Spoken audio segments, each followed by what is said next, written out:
Moi, je vais, comment, là, il y a eu, enfin, c'est difficile de passer après deux interventions aussi, aussi intéressantes et concises.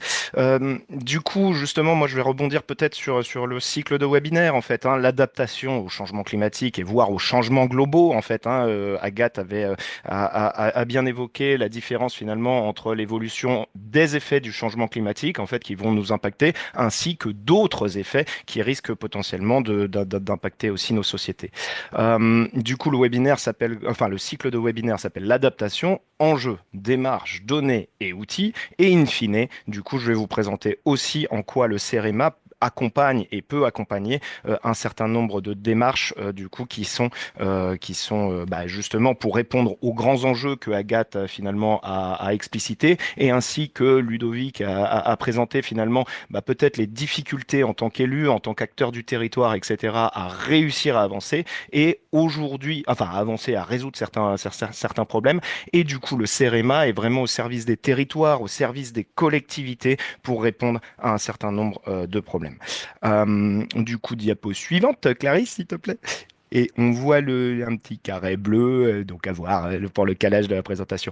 En tout cas, pour me présenter, moi, je suis chef adjoint du groupe Eau et Risque, en fait, au sein du CEREMA, donc dans la direction technique risque, eau et mer. Et en fait, j'en profite pour présenter un petit peu le CEREMA, mais le CEREMA est organisé avec des directions techniques qui sont nationales, qui élaborent des outils, des guides, des méthodes d'accompagnement, etc., au service des territoires. Et en fait, donc, du coup, il y a ces directions techniques qui développent ces outils. Et ensuite, on a des directions territoriales qui sont locales, qui sont directement en contact avec les collectivités et qui finalement accompagnent les territoires dans la mise en œuvre de ces grands outils qui sont élaborés à l'échelle CEREMA, etc. Moi, donc, en étant dans la direction technique risque OMR, on s'occupe notamment des thématiques d'environnement et de risque. Et dans ce domaine-là, il y a le secteur eau et gestion des milieux aquatiques, dans lequel il y a un certain nombre d'actions justement qui ont été évoquées soit dans les questions, soit dans les propositions. Quand on a parlé d'hydrologie régénérative, de désimperméabilisation, etc., finalement, le CRMA accompagne l'entièreté de toutes ces actions-là au service des territoires et pour améliorer la résilience des territoires pour l'eau. Le mot résilience fait toujours un petit peu débat, etc. Moi, j'en profite pour vous relayer un outil qui a été développé par le CEREMA qui s'appelle la boussole de la résilience et qui finalement permet d'embrasser, j'ai envie de dire, les différents enjeux, comme l'a explicité Agathe. Il faut avoir cette entrée systémique, cette vision systémique et dont des enjeux, par exemple, sociétaux, Ludovic en a parlé aussi, comment on embarque, par exemple, les acteurs du territoire jusqu'aux citoyens qui sont effectivement des parties prenantes autour de nos différents sujets. Diapo suivante, Clarisse, s'il te plaît. Euh, Dans ce secteur-là, justement, on a différents axes thématiques et donc, du coup, je les présente absolument pas. L'objectif, c'est surtout que vous aurez la présentation pour voir au moins, du coup, l'ensemble des actions que le CEREMA peut accompagner, en fait, autour de ces sujets-là, sachant que ça va effectivement de l'accompagnement au zonage pluvial à la désimperméabilisation, à la mobilisation des eaux non conventionnelles. En fait, on ne l'a pas dit comme ça, mais on a parlé des réutilisations des eaux usées traitées. En fait, plus globalement, il y a aussi utiliser la bonne eau, la juste bonne quantité d'eau, mais ainsi que la bonne qualité d'eau. Parfois, on utilise de l'eau potable pour certains usages qui ne mériteraient pas de mobiliser en fait finalement tout le système côté eau potable. Diapo suivante, s'il te plaît. Euh, dans ce cadre-là, je vous présente aussi, et vous avez le lien de même, euh, le projet stratégique du CEREMA qui vient d'être publié. Je vous invite à le regarder. Et en gros, c'est peut-être pour insister sur un élément de langage qui est marqué plutôt à droite, c'est que le CEREMA accompagne voilà, les approches transversales, un peu systémiques, à une échelle territoire. Ludovic, vous avez évoqué le sujet des biorégions. Finalement, ça serait ça peut-être effectivement l'échelle un petit peu parfaite pour réfléchir à ces stratégies de territoire. Et en tout cas, l'eau est effectivement intégrée dans le projet stratégique du CEREMA et est au cœur. Diapo suivante, Clarisse, s'il te plaît. Et en fait, ici, c'est des petits extraits du projet stratégique. De même, je ne vous présente pas et je vous inviterai à regarder plus tard. Par contre, le CEREMA avant, on le présentait un petit peu comme le bureau d'études de l'État. Aujourd'hui, En fait, on peut plutôt le présenter comme le bureau d'études de l'État et des collectivités. Et en fait, donc les collectivités peuvent adhérer au CEREMA et à ce titre-là, elles peuvent rentrer au conseil d'administration. Dans ce cadre-là, bah, finalement, on a environ plus de 1000 collectivités aujourd'hui qui sont adhérentes au CEREMA et ça offre finalement des opportunités pour les collectivités et pour les territoires. Dans le carré à droite, vous avez une citation du projet stratégique et moi, j'insiste peut-être sur les premiers mots. Notre nouveau projet stratégique fixe des priorités claires pour les années à venir, l'eau. Et donc, du coup, c'est là qu'on est vraiment aussi peut-être à disposition pour accompagner les différentes actions qui sont nécessaires pour arriver vers une gestion intégrée de l'eau. Et pardon, je vais assez vite, hein, du coup, c'est pour faire un petit tour d'horizon. Et puis, je vous inviterai vraiment à regarder la présentation plus tard qui sera diffusée. Clarisse, diapo suivante. Merci. Et là, on arrive sur Strato. Et donc, Strato s'inscrit dans cette action et cette opération côté CEREMA qui est la gestion durable et résiliente de la ressource en eau. On ne voit pas le bas de la diapo si tu arrives à dézoomer un petit peu, comme ça on voit la diapo complète, pardon. Et donc, du coup, l'un des points côté Strato, c'est que c'est un outil d'aide à la décision pour un partage juste et équitable de l'eau. Et en fait, ça va nous permettre effectivement de faire des états des lieux pour partager localement déjà un état des lieux, se mettre tous autour de la table et autour déjà d'un état des lieux. Et ensuite, ça va nous permettre de scénariser les différentes propositions que l'on est capable de faire sur les différents sujets. Et pour les industriels, le résidentiel, l'agriculture, etc., mettre tout le monde finalement un petit peu autour de la table, mettre toutes les actions et voir si on atteint finalement l'ambition qu'on s'était fixée. Le slogan de Strato, c'est a-t-on vraiment l'eau de nos ambitions? Monsieur l'élu, vous êtes en train de me dire qu'on va installer des industriels, on va augmenter l'agriculture, on a la population qui augmente, etc. Oh, oh, oh, vous n'avez pas du tout assez d'eau pour faire tout ça. Et en fait, finalement, Strato, il sert à faire ça. Diapo suivante, s'il te plaît. Du coup, vous savez qu'il y a le cycle de l'eau et en gros, ce cycle de l'eau, moi, je vais peut-être insister sur un point et Agathe l'a présenté aussi, c'est que finalement, c'est un flux. Et en gros, c'est ça que vient résoudre un petit peu Strato et c'est en ça qu'il est inédit, c'est s'adapter à ce flux qui passe à travers le territoire et dans lequel on va pouvoir prélever si le territoire amont m'a laissé de l'eau. S'il n'y a plus d'eau, bah, je ne peux pas réellement l'utiliser. Et ensuite, du coup, quand moi j'utilise de l'eau, il faut que je réfléchisse aussi effectivement à en laisser au bassin versant, à l'aval, etc. Et donc finalement, aujourd'hui, Strato représente quand même un changement de paradigme sur cette notion de flux. Et pour faire un parallèle avec l'électricité, le réseau électrique européen est comment équilibré. Et en fait, il y a nécessité de l'équilibrer au niveau européen. Pourquoi? Parce qu'on n'a pas de stock en électricité. Et donc, il y a un travail assez spectaculaire pour équilibrer l'offre et la demande en continu. Et bah aujourd'hui, avec Strato, c'est un petit peu ça qu'on essaye finalement de proposer. C'est comment s'adapter à la ressource qui est disponible et qui bouge, qui ne sera jamais en fait fixe. On me pose toujours la question de combien de mètres cubes j'ai le droit. Ce n'est pas la bonne question. C'est en moyenne, on a tant de mètres cubes. En revanche, certaines années, c'est une sécheresse, par exemple à Rennes récemment, et donc du coup, à un moment, on doit s'adapter au fait qu'il y a une variabilité de la ressource en eau qui est disponible, et donc du coup, il faut apprendre à faire de temps en temps avec moins d'eau. Il y aura des périodes de pénurie. Comment gérerons-nous pendant ces périodes de pénurie? Diapo suivante. Du coup, qu'est-ce que Strato? Finalement, Strato, c'est un outil de reconstitution exhaustive de la demande en eau. Nous, on ne calcule pas là, la ressource en eau, on calcule la demande en eau. Et finalement, on l'a dit tout à l'heure, et il y a eu plusieurs questions dans le chat là-dessus, les données sont toujours difficilement accessibles, compréhensibles, etc. Et finalement, là, avec Strato, en gros, on arrive à apporter une photographie initiale très exhaustive, pas forcément extrêmement précise. C'est absolument pas l'objectif d'être au mètre cube près. L'objectif, c'est d'être surtout exhaustif pour démarrer cette démarche de concertation en mettant tous les acteurs autour de la table et par exemple sans oublier un acteur. De temps en temps, et pardon j'insiste, hein, on va faire des camemberts de partage de l'eau, on va faire des réunions de concertation, etc. avec soi-disant pardon, tous les acteurs, sauf que on a oublié un acteur. Et donc du coup, ça peut être vraiment un frein et un problème dans ces démarches de concertation pour les territoires. Et donc du coup, c'est ça que Strato vient surtout accompagner, c'est ces démarches de concertation. Finalement, quand même, il y a un élément de langage important, c'est que c'est une mesure d'adaptation au changement climatique, mais c'est une mesure organisationnelle. Comment on arrive à mettre en place un échange entre les acteurs du territoire pour anticiper et résoudre en amont finalement un petit peu les conflits d'usage. Quand on se connaît, quand on connaît les contraintes des acteurs autour, quand on sait qu'il y a un cadre pour discuter de ce genre de choses-là, et ben finalement les conflits d'usage, pardon, se règlent bien plus facilement que lorsque chacun est dans son coin, pardon, et ne se donne surtout pas les données aux autres acteurs, etc. En fait, ça c'est aussi une montée en tension qu'il ne faut pas laisser se construire.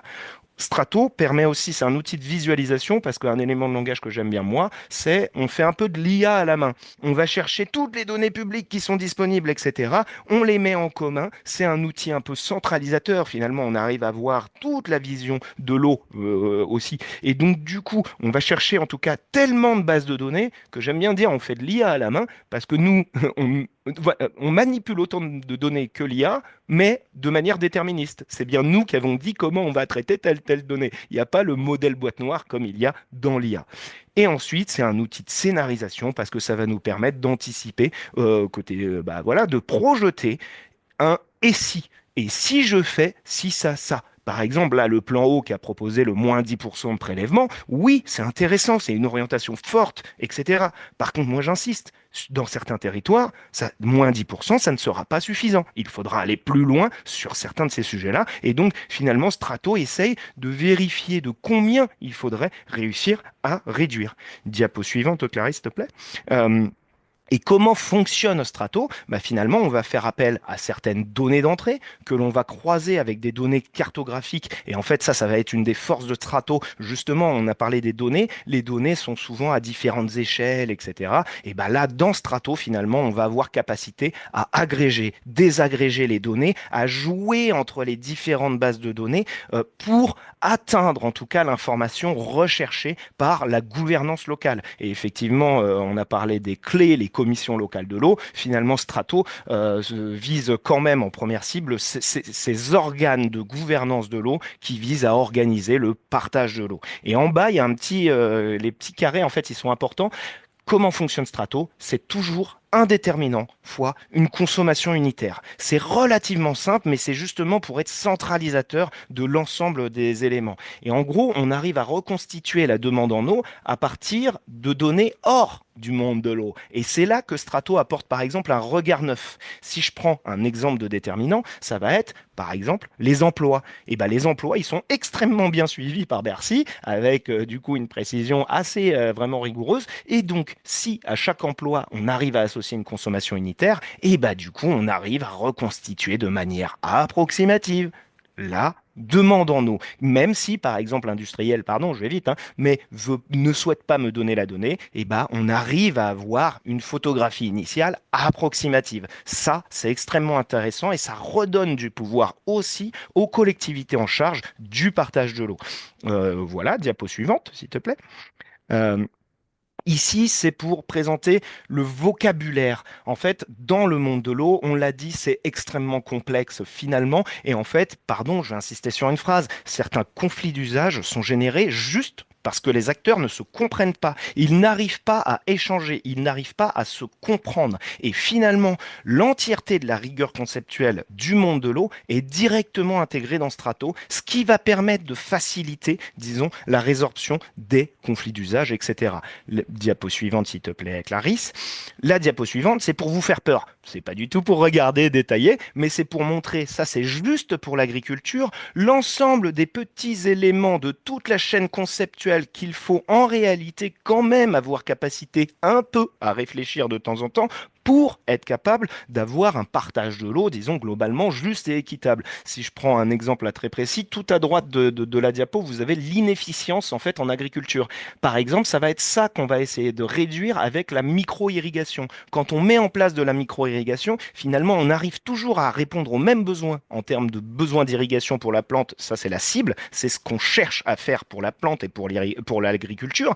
Mais il y a une part d'inefficience, c'est peut-être bah, de l'eau qui s'est évaporée si j'ai trop aspergé, etc. Et donc, du coup, bah, finalement, comment on va jouer sur ces différents paramètres pour, du coup, avoir un partage juste de l'eau. Et Ludovic l'a dit, en fait, une des questions, c'est aussi comment chaque acteur fait sa part. Et par exemple, le résidentiel, oui, va devoir faire sa part parce que peut-être que l'agriculture jusque-là a subi des coupures d'eau, en fait, un petit peu, pardon, violemment et un peu rapide. Et peut-être que de temps en temps, bah, une des questions, c'est on est en sécheresse, on est en plein été, etc. Bah, faut pas prendre 8 douches. Peut-être que ce genre de réflexion aussi doivent être faites. Et finalement, dans certains usages de l'eau, il faut faire des efforts pour laisser de l'eau aux autres et par exemple à l'agriculture, effectivement, qui devrait être du coup un objectif prioritaire, mais à voir dans quel cadre. Diapo suivante. Attention, on voit ta diapo. Ici, c'est des exemples de résultats. Donc, en bas à gauche, vous avez une cartographie. Et en fait, j'insiste moi sur un point, c'est on a parlé des données. Et bah là, en bas à gauche, c'est l'évapotranspiration qui est à l'intérieur du DRIAS ou du DRIAS-O, les bases de données qui permettent de communiquer les infos climat, disons. Et donc, du coup, finalement, là, on voit l'enjeu de visualisation de Strato. Au-delà de présenter des résultats, il permet déjà de présenter des données d'entrée. Et ça, c'est extrêmement aussi important pour pouvoir avoir l'entièreté des données d'entrée, pouvoir les expliquer de manière cartographique, pouvoir accompagner un discours auprès des acteurs du territoire, dont parfois avec les citoyens, etc. C'est là qu'il faut justement avoir la bonne information, etc. À droite, c'est la cartographie nationale. Et donc, du coup, c'est illustratif, c'est des faux résultats. Mais ça, c'est le genre de résultats qu'on va sortir avec Strato. Ça, c'était les prélèvements des industriels, par exemple. Et donc, du coup, à l'échelle de n'importe quel territoire, finalement, on va pouvoir essayer un petit peu de prioriser les analyses, d'analyser un petit peu plus finement où est-ce qu'on doit aller plus loin. Et donc, ça, c'est notamment dans le cadre de l'étude France Stratégie que vous avez sûrement dû voir passer. Il y a le lien à chaque fois dans ma présentation. Et donc, du coup, qui a été réalisé avec Strato pendant l'année 2024. Et donc ça montre en tout cas ce qu'on essaye de faire avec Strato. Diapo suivante s'il te plaît.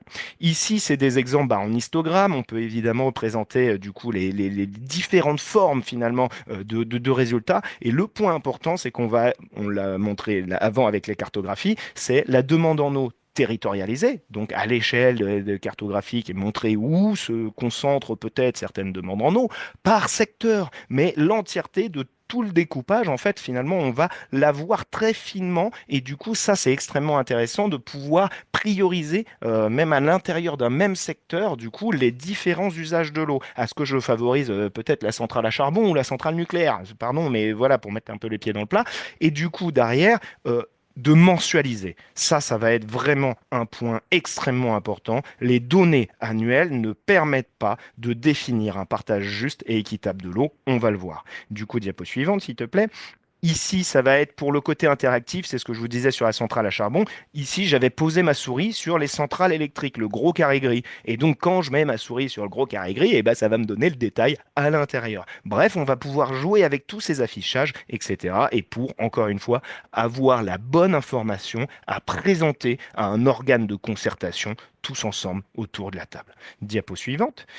Ici, ça va être plutôt des indicateurs qu'on va être capable de construire. Donc, attention, en fait, Strato, pardon, ne répond pas à des questions auxquelles, en dehors de Strato, on ne sait déjà pas répondre. Moi, je ne sais pas comment bien définir la ressource renouvelable, etc. Ça pose déjà des questions existentielles. En revanche, il n'y a pas besoin de la ressource en eau pour piloter la demande. Moi, j'insiste vraiment là-dessus. Ça va être le cœur du sujet Strato. Ça va être la gestion de l'eau par la demande plutôt qu'uniquement par la ressource. À chaque fois, on a construit des barrages, des canaux pour dériver l'eau, etc. Et du coup, à chaque fois, on ajoutait de la ressource. Aujourd'hui, la question, c'est bien plus de questionner qu'est-ce qu'on fait de l'eau qu'on a déjà.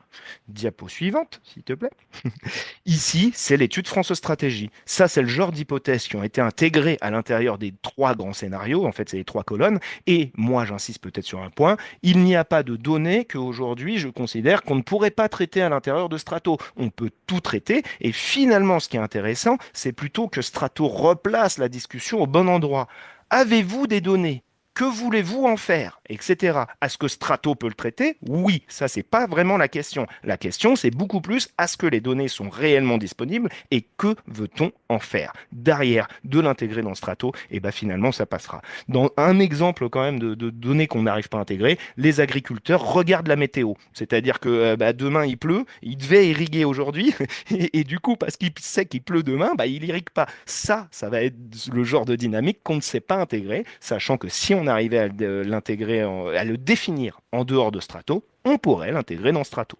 Diapo suivante, les résultats de France Stratégie et pour insister sur cette vision mensuelle. En haut, vous avez à gauche les prélèvements, à droite les consommations. Sur les prélèvements, on voit que dans un scénario politique publique, je vais vite, pardon, mais politique publique, on met en œuvre tous les plans qu'on a prévus. Et ben en fait, on va réduire d'environ 15% les prélèvements totaux sur l'année. D'accord. Mais quand on descend donc au niveau mensuel en bas à gauche, et ben en fait, quand on regarde, 50% des prélèvements annuels sont concentrés sur les mois printemps-été. Et quand je regarde sur ces mois printemps-été, et ben en fait, les prélèvements ont augmenté de 23% dans le cadre de la mise en œuvre de tous nos plans de politique publique. Et donc, finalement, cette vision annuelle masque assez souvent des dynamiques infra-annuelles qu'il va être nécessaire d'analyser. Ça va être nécessaire.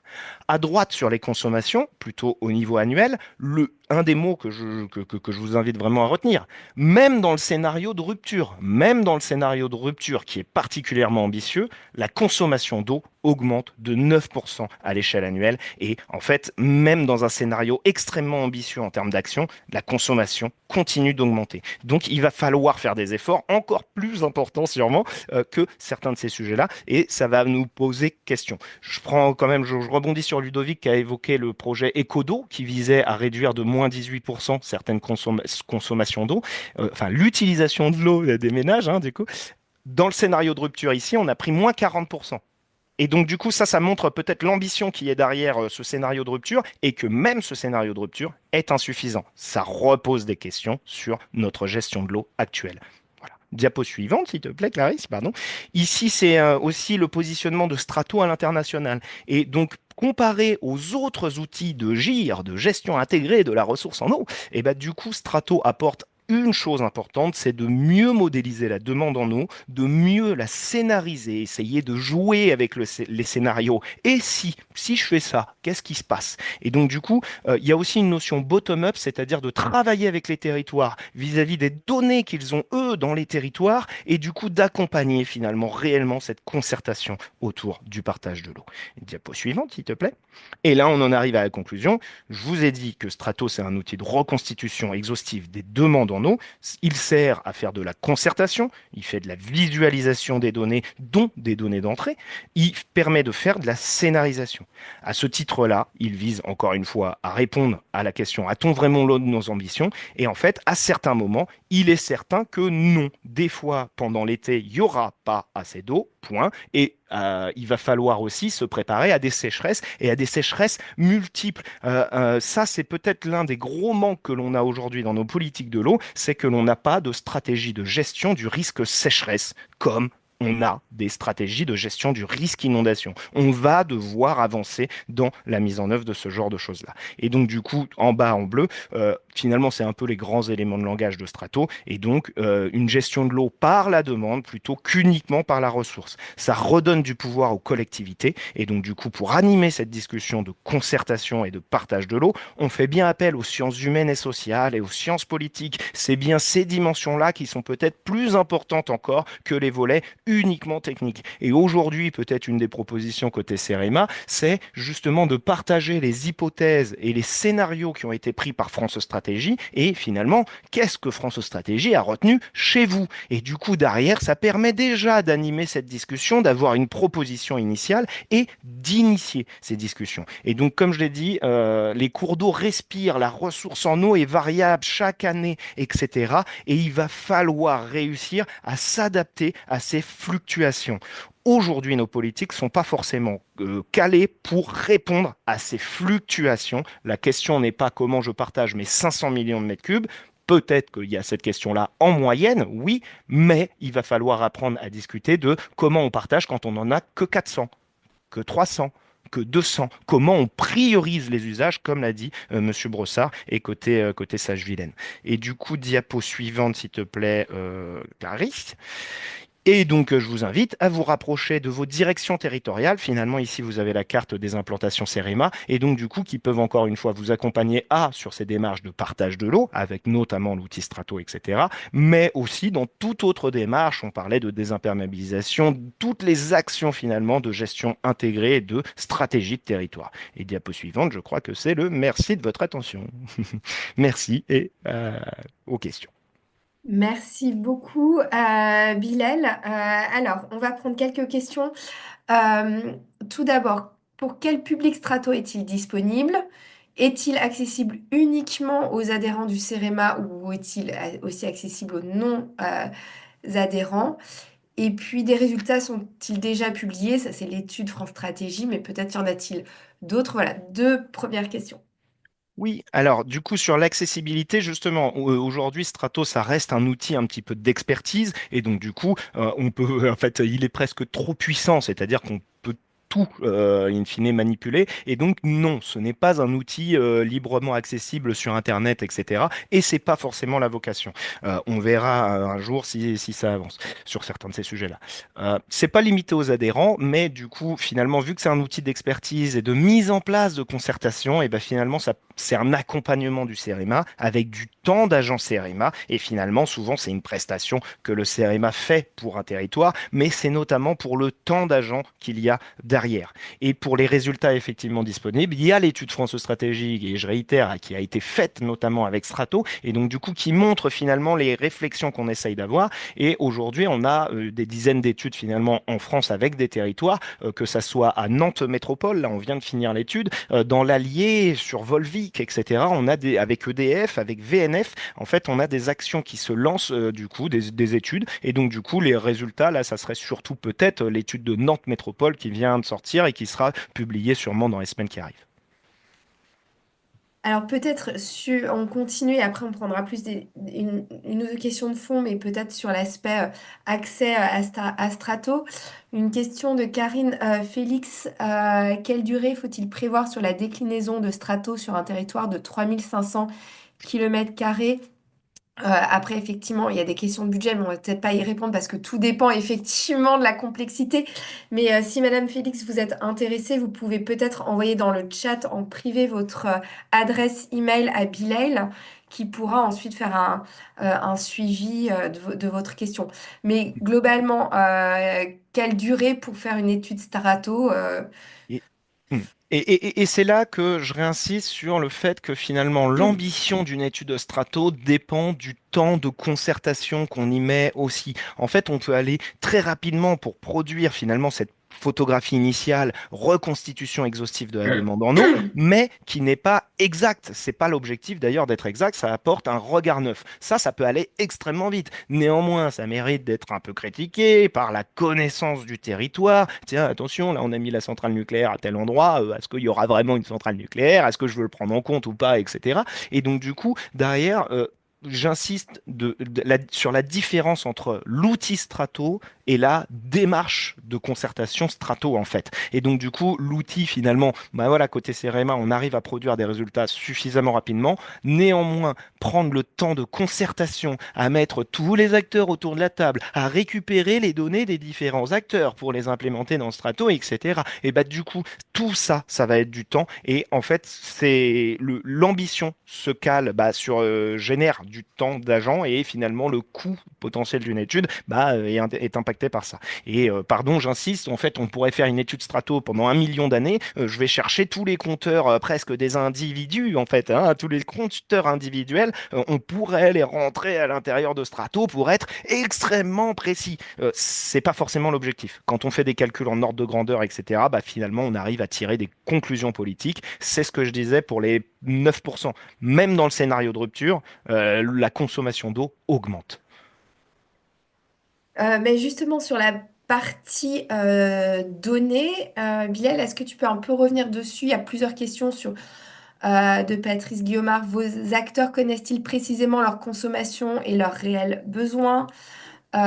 quelles sont les données qui sont utilisées? Faut-il vraiment avoir une vision exhaustive des consommations? Comment est-ce que cela s'articule aussi avec les études HMUC? Est-ce que ensuite il y a des comparaisons qui est fait entre vos résultats et ces études-là? Comme tu le disais, c'est un outil aussi d'approximation. On connaît les grands volumes. Et un autre point que tu indiques souvent, c'est on sait aussi que les volumes d'eau qui sont rapportés ne sont pas forcément toujours exacts. Alors, comment Oui. est-ce que Et, vous- et finalement, enfin, moi j'aime bien la demande sur à ce que les acteurs connaissent leurs besoins. C'est ça aussi qu'on essaye peut-être de résoudre avec cette démarche de concertation, c'est-à-dire de temps en temps, encore une fois j'insiste, les conflits d'usage sont générés juste par des problèmes de vocabulaire, de conceptuel, de conflits tout court en fait, du coup, en réalité c'est pas un conflit de l'eau, c'est un conflit tout court. Et du coup derrière, c'est là que cette démarche de concertation permet de mieux adapter finalement l'activité à son besoin en eau, de mieux redéfinir comment on pourrait atteindre finalement le même, comment dire, la même qualité pardon, de service, que ce soit un industriel, un agriculteur, du résidentiel ou je sais pas quoi, et bah, du coup la même qualité, pourtant en utilisant beaucoup moins d'eau. Et bah, de temps en temps finalement, quand on arrive à justement avancer sur ces côtés de concertation, bah, on arrive aussi à avancer sur ce genre de meilleure appréhension du besoin en eau. De quoi ai-je réellement besoin pour fonctionner. Pour l'articulation avec les études HMUC ou HMUC, en fait, finalement, Strato, moi, ce que j'aime bien dire de temps en temps, c'est que c'est un peu une mini-étude HMUC. Et donc, du coup, ça nous permet, par exemple, de scénariser plein de choses, et du coup, derrière, de choisir sur quel scénario on va aller faire vraiment la vraie grosse étude HMUC qui est un petit peu plus lourde, un petit peu plus compliquée. Et aussi dans l'articulation HMUC, en fait, nous, on apporte encore une fois un regard neuf sur les usages de l'eau. Et bah, Strato, par exemple, est extrêmement intéressant pour re-questionner le U des études HMUC et notamment, par exemple, de le scénariser. En fait, assez souvent, finalement, pardon, hein, une des critiques sur les études HMUC, c'est la difficulté à projeter les usages de l'eau. Et je reviens peut-être sur une des phrases d'introduction où je rebondissais sur une des propositions de Agathe Zen, mais enfin une des phrases, mais c'est il y a les effets du changement climatique qui vont impacter le cycle de l'eau. Ce n'est pas la seule chose qui impacte le cycle de l'eau, il y a aussi les usages que l'on fait de l'eau. Si je construis 70 000 industries à l'amont du bassin versant, bah, il n'y a plus d'eau. Mais du coup, changement climatique ou pas changement climatique. Et bref, du coup, c'est beaucoup plus aussi d'appréhender l'impact anthropique finalement sur le cycle de l'eau. Et donc derrière, on fait effectivement des comparaisons et des validations avec un certain nombre d'autres outils, que ce soit des modèles hydrologiques, etc., par exemple de l'INRAE, ou bien notamment donc la BNPE, la base de données nationale des prélèvements en eau. Une des entrées de Strato, c'est que la BNPE est nécessairement incomplète. A, il y a un seuil de déclaration et donc du coup en dessous du seuil on ne voit rien. B, ce sont des données annuelles. Et justement, comme je vous ai dit, il va falloir réussir à mensualiser les besoins en eau pour pouvoir les piloter un petit peu mieux. Merci beaucoup, Bilal. Juste dernière question.